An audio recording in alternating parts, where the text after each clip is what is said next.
But if you had to narrow it down to one thing, what is the best part about, in your opinion, the best part about Paw Share Club? It's the community. Yeah, as you might have expected. So I feel people seem more disconnected, especially post-pandemic. Mm-hmm.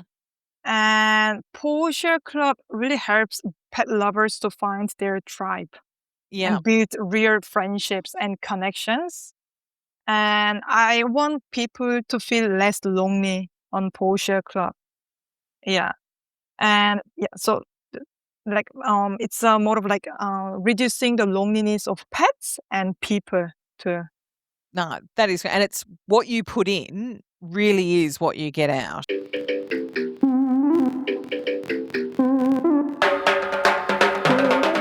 Hey, pug parents, welcome back to the Pug Life Show, the place where fur families come together to share stories, learn from experts, and discover the businesses making pug lives better every single day.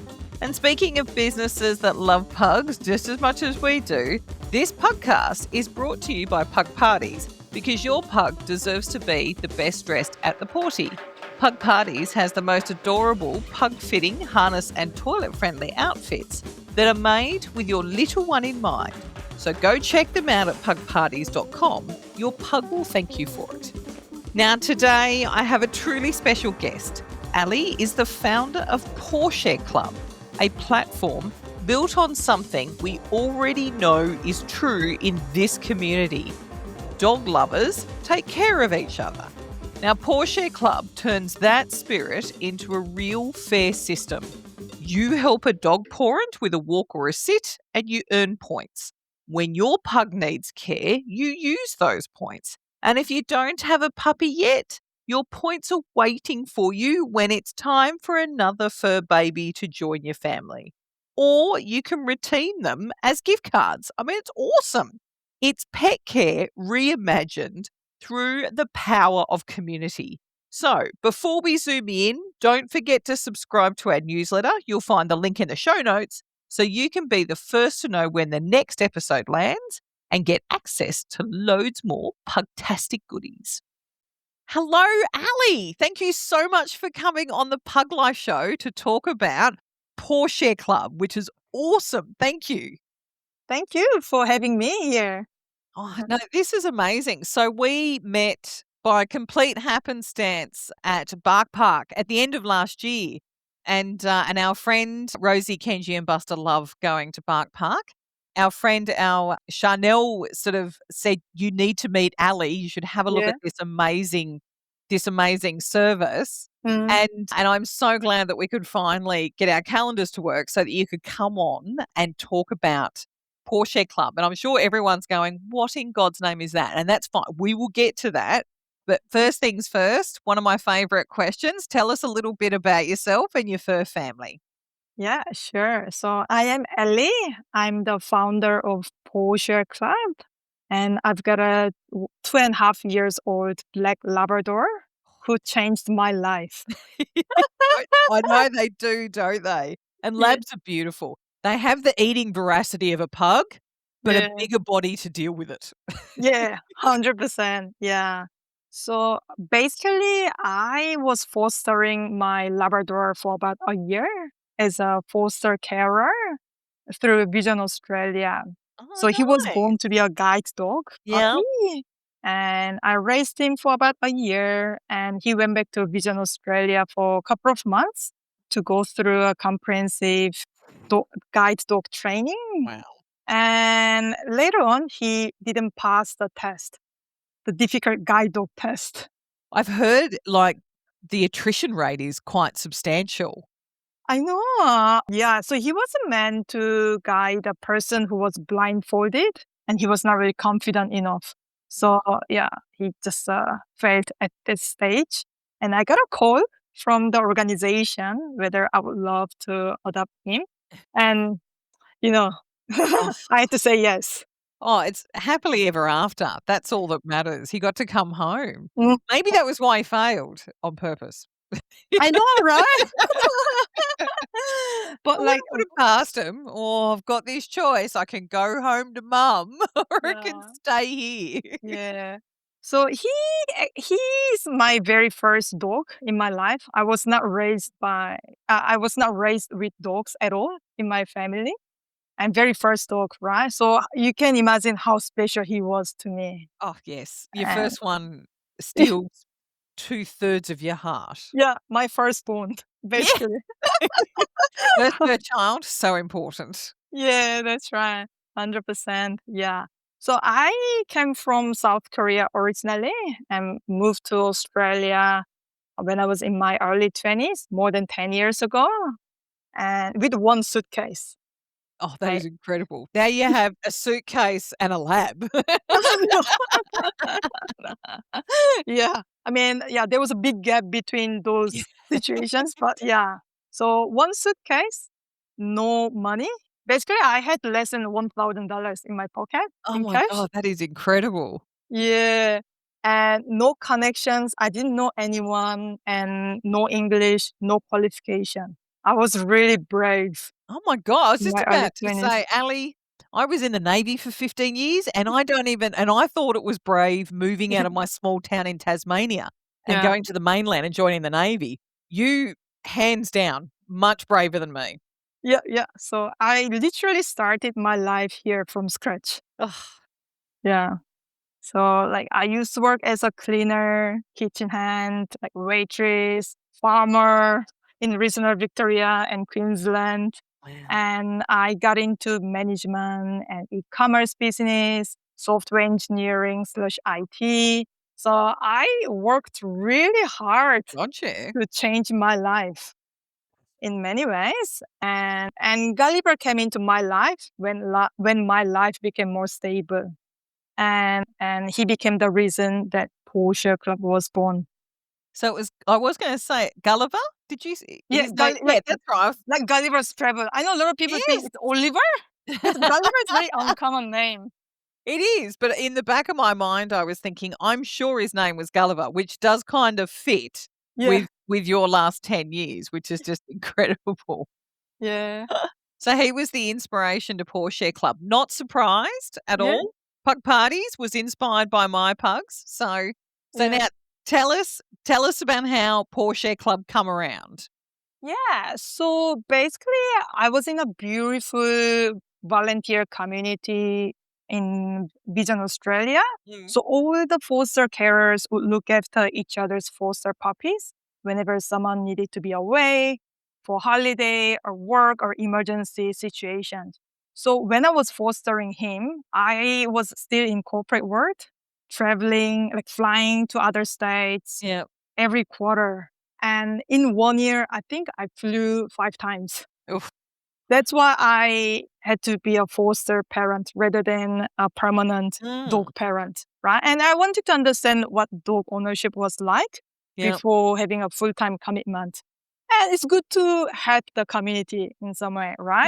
And Mm. then there was a flexibility of me being away without guilt, Yes. right? I just loved the community. And once I adopted Gulliver, I stopped having access to this beautiful community. And Mm. I felt so alone at the time. Like a lot of my friends left Australia. They are Mhm. back in their country, and a lot of my childhood friends in South Korea. Mm. And I have some friends in Melbourne, but they are super busy with their newborn babies or Yeah. young kids. They have so much going on in their lives already, right? Yeah. I It's get like, it. yeah, and so I couldn't really ask for help. And I thought, okay, let me recreate something similar to this Vision Australia volunteer community, but Yeah. in a more smarter way, in some way. So I quit my job, my corporate job, and I started building my first product, which was a website for people to join and create profiles and message each other for doggy play dates. And that's how I started Paw Share Club. And I mean, in the beginning, I started to solve my problem to find local support Mm. nearby. But once I digged in, I realized that actually a lot of pets are pets are in animal shelters because of the financial burden Yeah. or limited local support that owners have. Yep. And I feel really sad because some of them get euthanized. Yes. Yeah, I mean, no shelters have plenty of resources, right? Oh, yeah. We're Yeah. constantly fundraising for pug rescue for exactly that reason. Yeah. And I was like, actually, Paw Share Club could potentially solve this issue by connecting people who are community driven.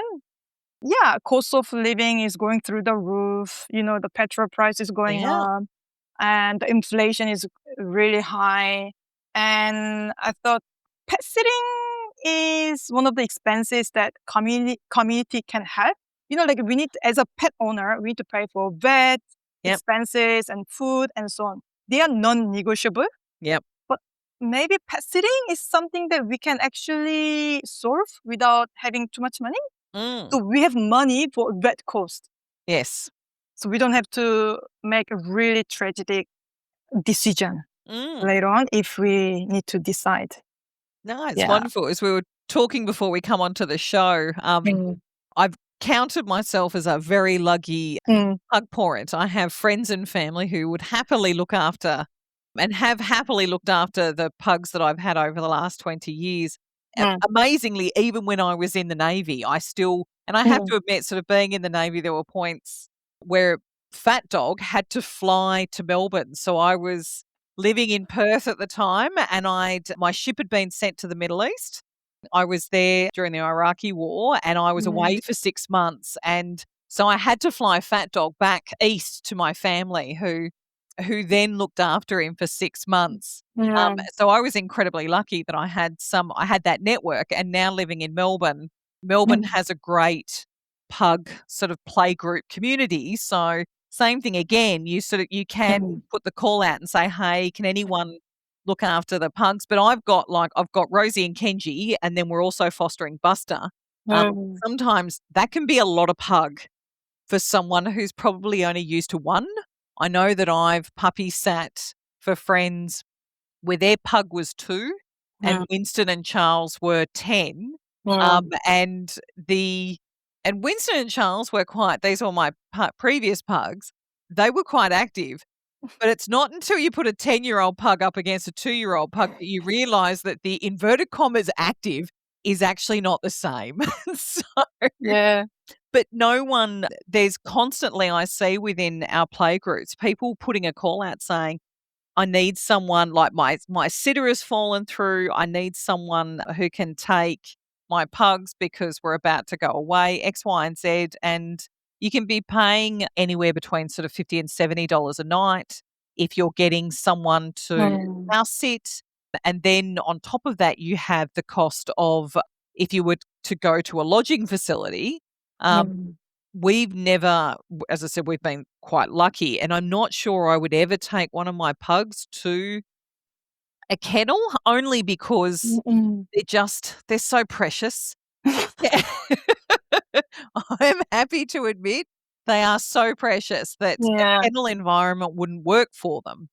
And so Yeah. sort of talking about Paw Share, I was like, "Oh my god, this is incredible," because there Yeah. would have to be pug owners out there or people who have I mean, we call our pugs high maintenance, but if your dog has anxiety and they Mm. can't leave the house or they can't go and stay in another house, but you don't have a lot of money, having Mm. somebody that you sort of get to know, who can then come and look after your fur baby, um, Mm. and then it's a reciprocal process, which I think is incredible. So, which basically flows into my next question. Mm. How does the reciprocation work? Because I think it's genius. Yeah. So as you know, like our members, Paw Share Club members look after each other's pets. No cash is necessarily exchanged. It's a community driven platform. So let's say I look after your pug, I get reward points. Oh. And I can use the reward points to get help with my dog from someone. It could be you, it could be someone else in the community. So this system is supposed to encourage people to help out other people. Yeah.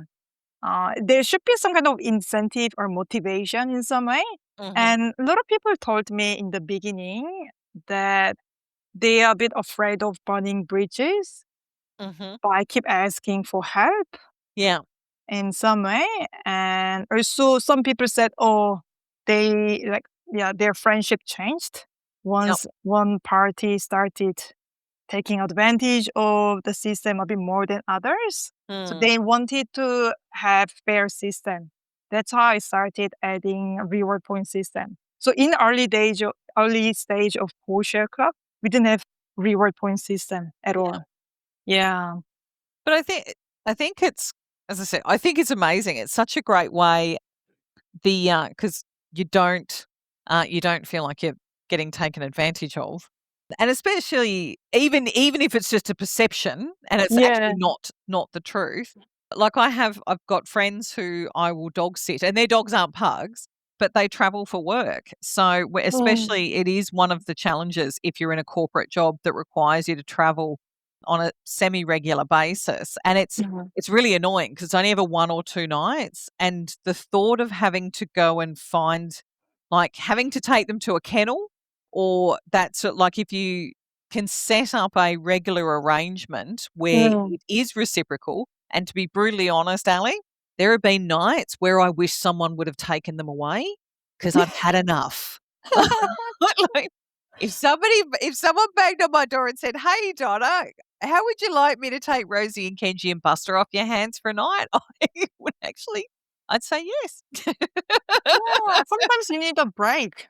I I know, like, you love them, they're full on all the time, they get under your feet, they follow you everywhere you go, and Kenji's been really, I have to admit, probably the last couple of months, Kenji's actually been quite crotchety, and I say crotchety as in he has anxiety, so he does get triggered, and he's now sort of coming out the other end of it, and it's really odd because we're not sure why he just had this sudden attack, but I have to admit, I lost my shit the other day at him. Like, he was just, I think, being a little unreasonable, even though in reality he was trying to communicate to me that he actually wasn't feeling too great. And I just went, enough! Just stop! Just go over there! And he kind of looked at me and he was a little bit shocked. And then he kind of walked away and I just went, oh my God, I'm such an awful parent. But it's sort of Yeah. like, but he obviously at that point in time realized that mum was a little bit busy and she couldn't deal with your shit and her shit at the same time. And that Yeah. is the great thing. You could technically, with your Paw Share points, say to someone, I need a timeout night. Can you Yeah. please come and take my pugs away from me before I strangle them? 100%. I mean, some of my members don't have a dog or cat. And it was actually, it's an amazing thing. Like, I don't have a dog at the moment, but I really love dogs. And so being able to look after them every now and again, I have a friend who is the reason why she looks after the pugs. Mm. So Yeah. give us a little bit more detail about what can happen if you are a non-pet owner, because I should qualify, it's dogs and cats that's Yeah. part of Paw Share Club. So it's not just dogs. Yeah. Yeah. 100%. Yeah. I mean, I added cats later on, like recently, because a lot of cat owners ask me whether You're I will feeling left cover. out? Yeah, 100% because they need help too. Yeah. So some of my members used to have a dog or cat, but their pet died. Mm. Their pet died a couple of years ago, and they are still grieving, and they are not ready to have a full-time commitment as Mm. of now. But they are happy to look after other people's pet because they used to be pet owners, right? So they understand the challenges that a lot of pet Mm. owners have, and they are happy to give back to the Yeah. community in some way. And they actually have intention to have a permanent pet eventually, but Mm. not right now. Some of them said they want to build community by helping out our community members right now.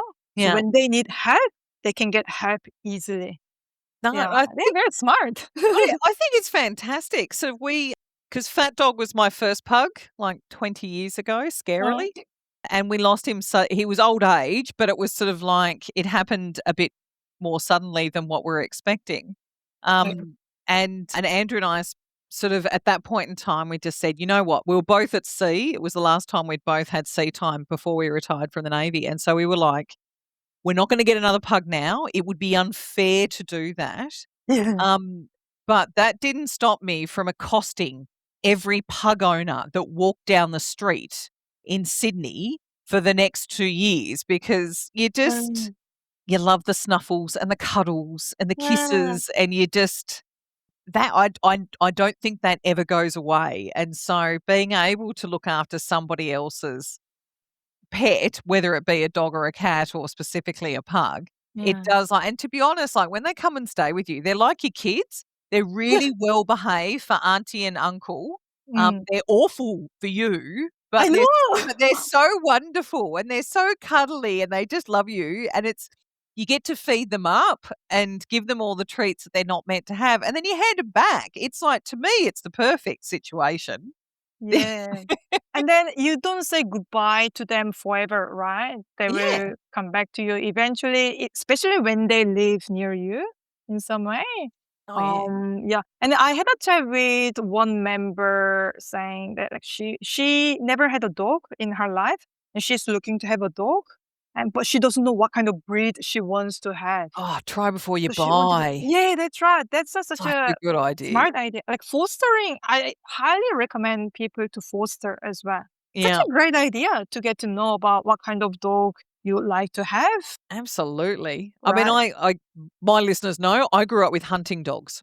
Mm. So my family were horrified after watching Milo and Otis in the 80s that my dog was gonna be a pug, and they were like, "A what?" And I'm like, "A pug.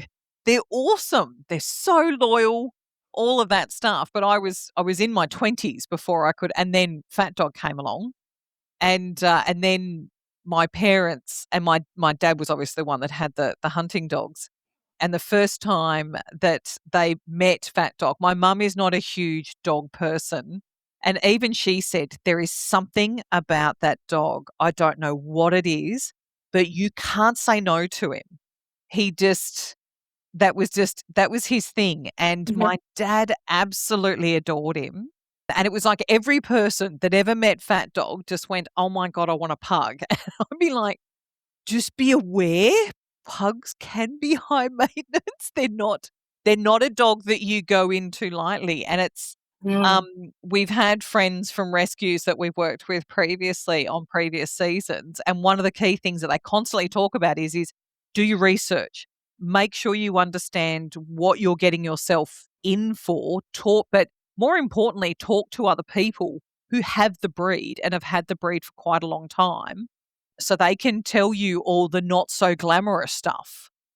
And it's sometimes you'll get to spend time with a breed, but being able to puppy sit or take somebody else's dog for a walk, because I think dog walking is another way to get to know a breed really well. Mm. Because like pugs like to sniff, but it's because they're looking for food. It's whereas a beagle likes to sniff because it's part of their nature.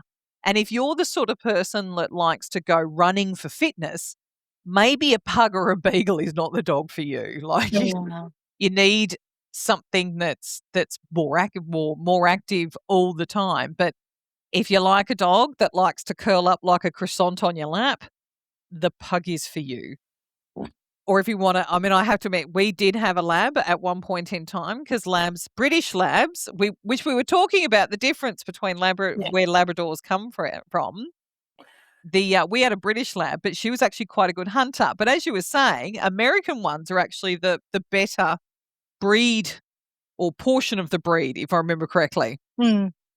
Yeah. Especially as a guide dog, they are perfect. They're amazing dogs. Yeah. Um, Ours was called Sandy because surprise, surprise, it was a sandy sandy coloured one. Kids, you can't really come up with I mean, I love Gulliver's name. I think it's such Mm. a great name, especially with your background as well, like how you got to the point where Gulliver come into your life, and I'm so glad that he gets to stay. It's just incredible. So, probably you should get back to another question. We should stop spinning stories about our dogs. So, the if you don't own a dog or you have a dog, but you seem to have collected all these points because you're the sort of person that's happy to sit, but don't necessarily, like you go on holidays where you can take your pugs with you all the time, you have alternative uses for those points that people accumulate, which I think is awesome. So talk about, is it perks? That's the one, isn't it? Yeah, Yes. the point Yes. perks. Yeah. So basically, people can redeem their points for getting vouchers from my corporate business partners. I deal with about 15 businesses, Mm. and they are happy to chip in to grow the community. Mm. And yeah, my members can reach out to me to convert the points into vouchers so they can save money. One of my partners is running a cafe business in Brunswick East. Oh, I nice. don't know if you know Bellboy Cafe. No, but I'm in Yeah, the eastern suburbs, so I don't get up that way that often. I might have to though. yeah. I need to get more cafes to join me. Yeah. Join Paw Share Club. Yeah. And yeah. So the members can go to the cafe with the vouchers to get discounts on food and drinks and etc. Which is awesome, especially if they're fur friendly, because Mm. it's slowly becoming better in Melbourne. I was talking to a lady the other day who's literally just relocating from Melbourne to the Gold Coast, and I'm amazed. She's telling me how the Gold Coast are much more paw friendly even than Melbourne. Oh. So it's the people don't like in Melbourne, sort of you've got to see if there's a sign that says we're paw friendly, you can come in. In Queensland, they just assume you're paw friendly. So it's the reverse. Like there has to be a sign in the door that says we are not paw friendly, don't bring your pets in. They just apparently clothing shops, everything. They just walk in with their dogs. And I'm like, oh my God, maybe we need to move to Queensland. Like just so, because I take the pugs to just about everywhere that I can. But sometimes they're sort of like, you're never 100% sure, especially in wintertime. It sucks sitting outside. It's too bloody No. cold. You want to be, and like even, especially Rosie, because she's a princess, she'll be sitting on your lap and she'll be like looking in, you can see her looking inside going, but it looks so warm in there, mum. I'll be like, we're not allowed to go in, puppy. I'm sorry. You're going to have to sit in the stroller and just, you'll be okay. So I know. I do feel sorry, but I'm hoping Melbourne is getting there. We are getting there, thank God. Now, the other thing you also have, because you've grown so much in the 6 months since the last time we caught up, you've also got perks, Paw Share perks. Did I get it right? Yeah. Or is it premium?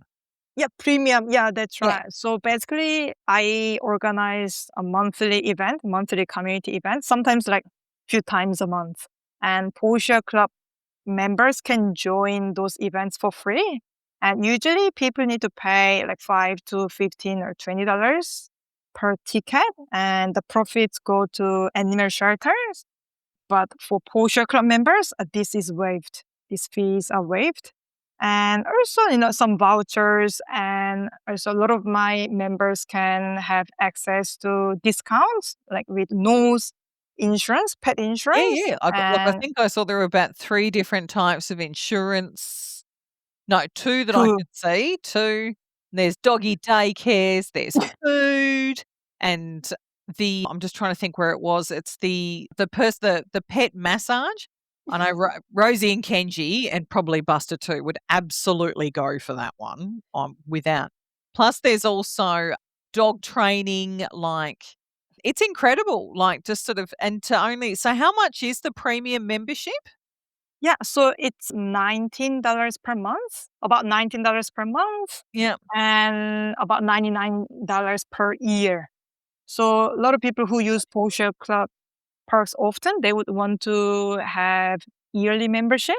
Mm. Yeah.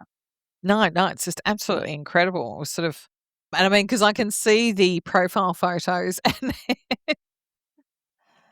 they're much more fun than Instagram profile photos. I'll give it to you that much. It's actually quite great. Like there's one guy there that he dressed himself and his dog alike, And then it looks like he's trying to mirror the look on his dog's face, which I thought was gold. You know, one of my members' dog's surname follows his surname. Oh, really? Like I feel like Paw Share Club tends to attract really passionate pet owners. Yeah. They As want a to find godparents for their pets. Well, and why wouldn't you? Like, sort of, I don't trust just anyone to look after my pugs.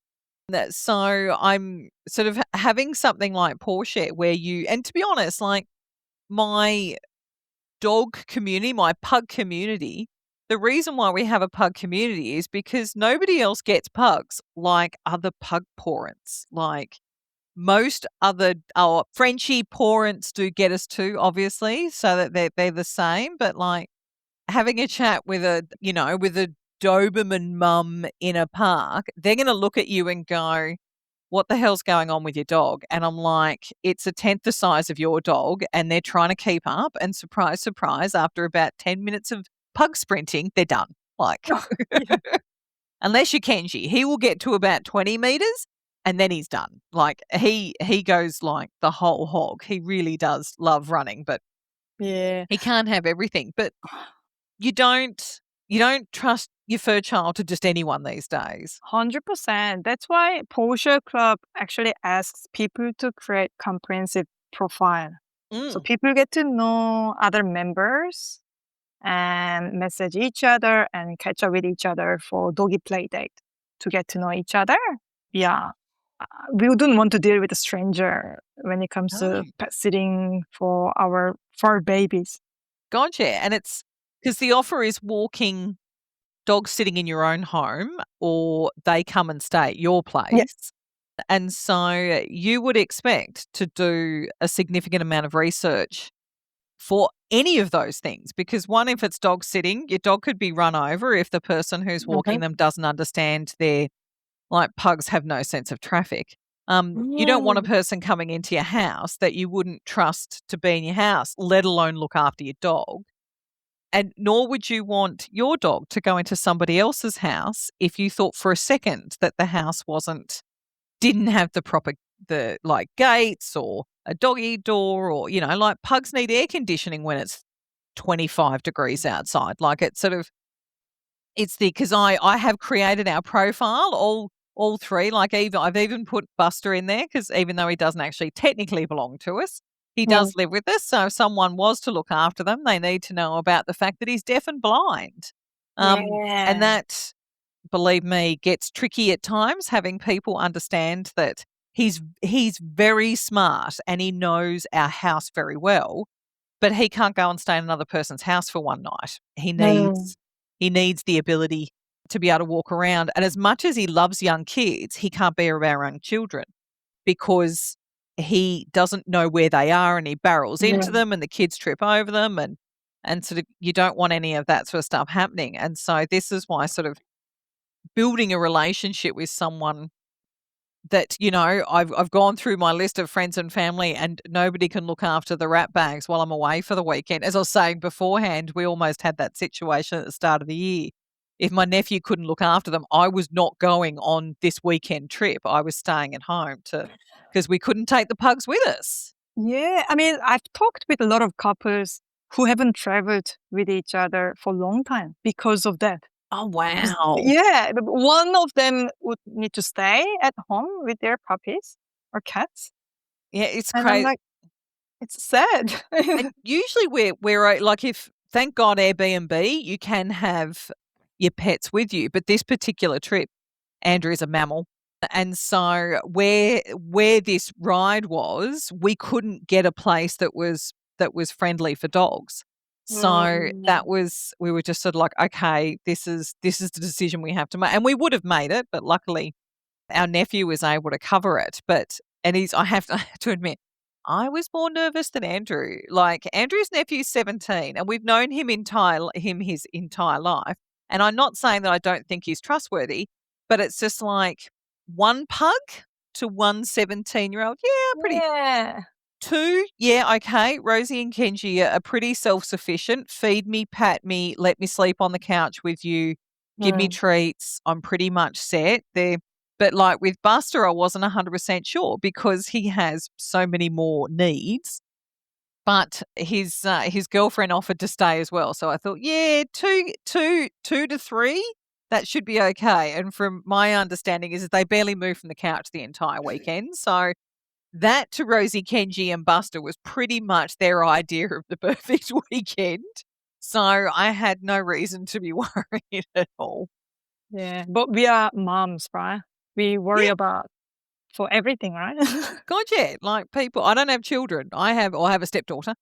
But yeah, like this is, and another dog mum gets it. So it's not unreasonable, I don't think, to have the same high expectations of whoever it is that looks after our dog. And I get some people would probably think filling out the profile would be a little bit onerous. There are lots of questions.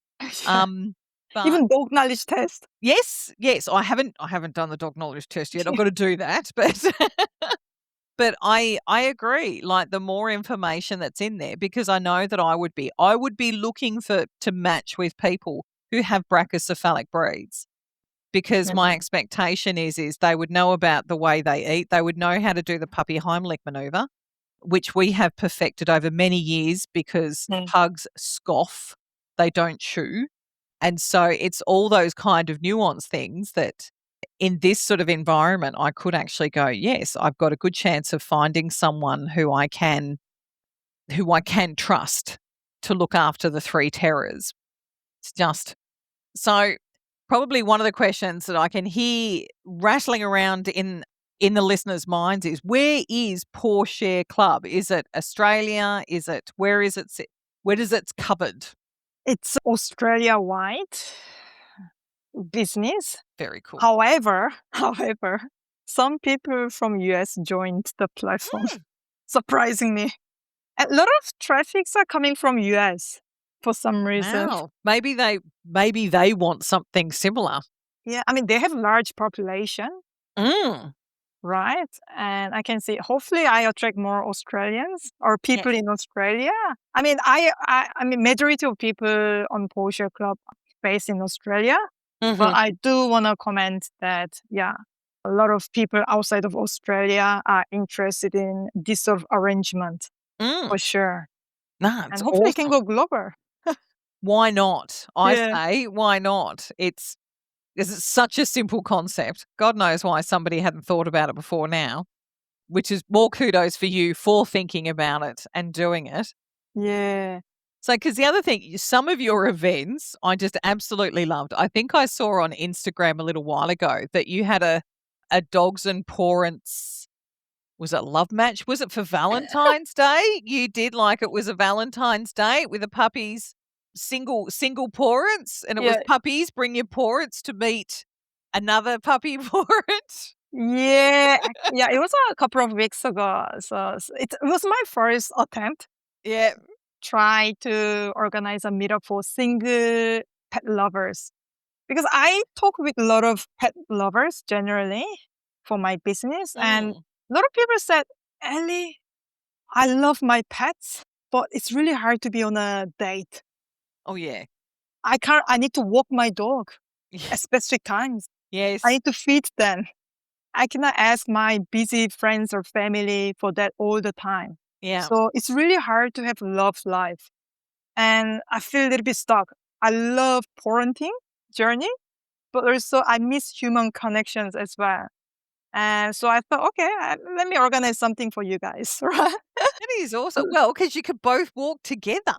Yeah, 100%. So my idea is that, okay, if they are not well matched as romantic people or partners, they can look after each other's pets. Yes.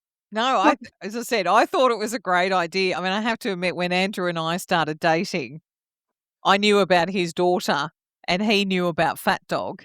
But when we started living together, that was when Andrew and Fat Dog had to have some serious man-to-man conversations about who was boss. And it's basically like Fat Dog was boss. There was no two ways about it. But I was quite lucky, sort of Andrew, he'd grown up with dogs. So to him, even though he sort of had grown up with outside dogs. Fat Dog was probably, I think, the first inside dog that he'd really had. As my mum said, there was something about that dog that nobody could say no to. And so when we lost him and it was time to start talking about possibly adopting our next rescues, I obviously was expecting a pug. And he might want another dog, but he suggested 2 pugs, and I was so excited. I was like, "Oh my God."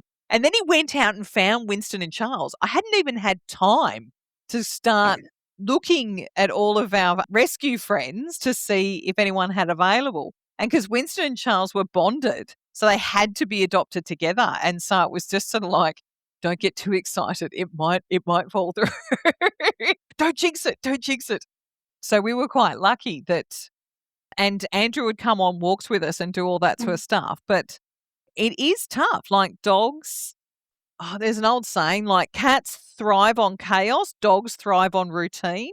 And only another dog owner will ever understand that. So yes, having a night where you get to meet somebody who gets the routine and actually is okay with being part of that. Such a great idea. But I think wasn't there another event that you've got coming up that I did have a good giggle to myself and thought that looks like a lot of fun. And I'll try. You've got one coming? No, so I had a pet-friendly business networking meetup yes. a couple of days ago in Abbotsford.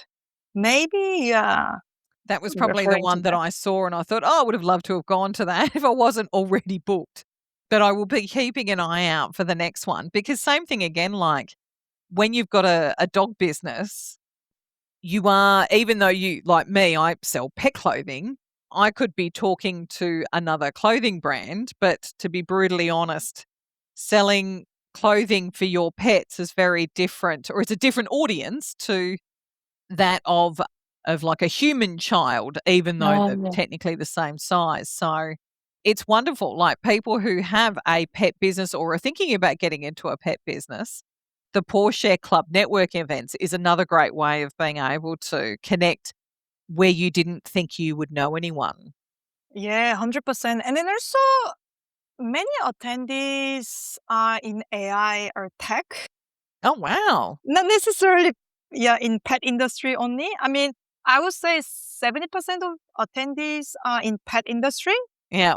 But the rest of them just love pets and they missed out on business networking meetups because they have a pet and that sort of stuff. So they joined my meetup and it was really amazing. I'm going to publish content about the meetup in the next few days' time, but it was really good. Oh, no, I think it's great. Like, I don't get to go to networking events with Rosie, Kenji, and Buster unless they're at Bark Park, which is an indoor dog park. So you can kind of, we should do more of them, actually, the more I think about it.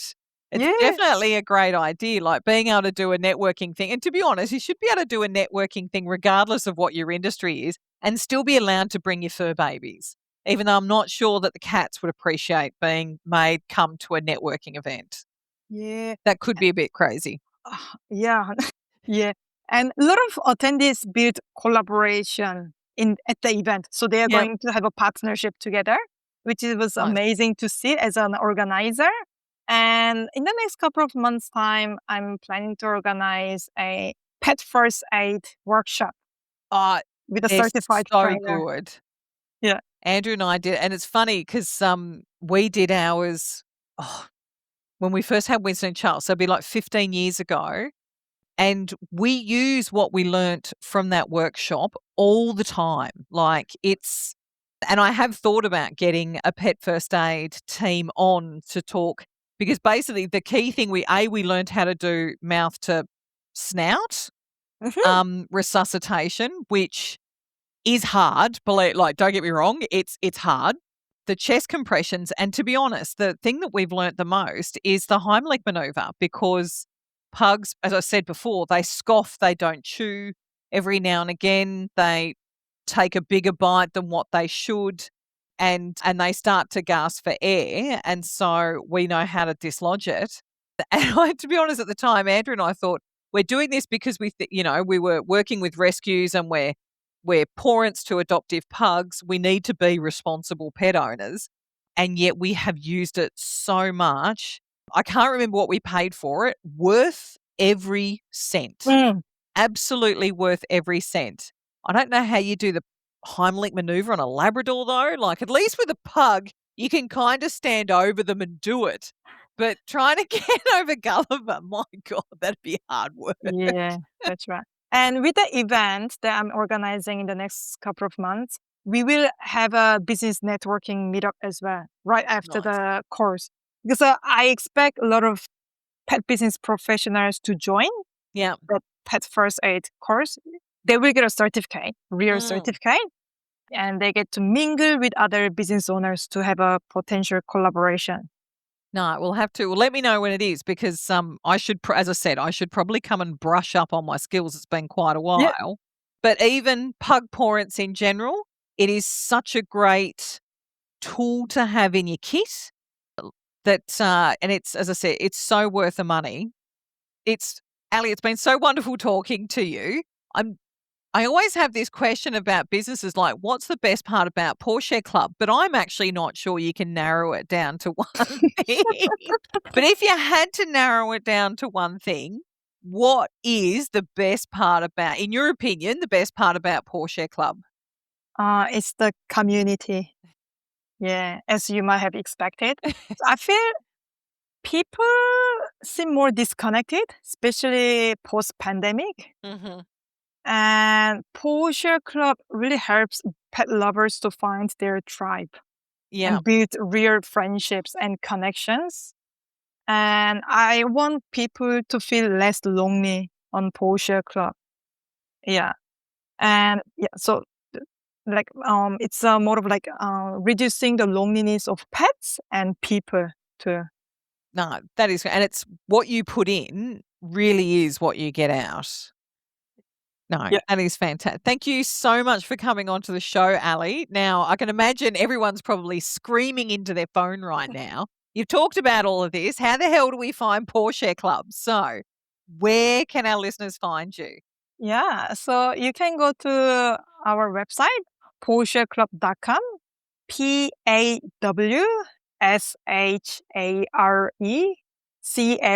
PAWSHARECLUB.com, and join the platform and create your profile. And also, please join our community events to mingle with other like-minded people. Yeah, and then you can find us on social media like Facebook, Instagram. Just use Paw Share Club Yeah. keyword and you will find us very easily.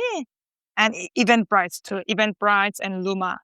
Yeah. And actually, I want to add one more thing. No, go for it. We are looking for volunteers and ambassadors to facilitate our community events in Melbourne, Sydney, Perth, everywhere in Australia. Like I only have one body, right? I can't really be everywhere, right?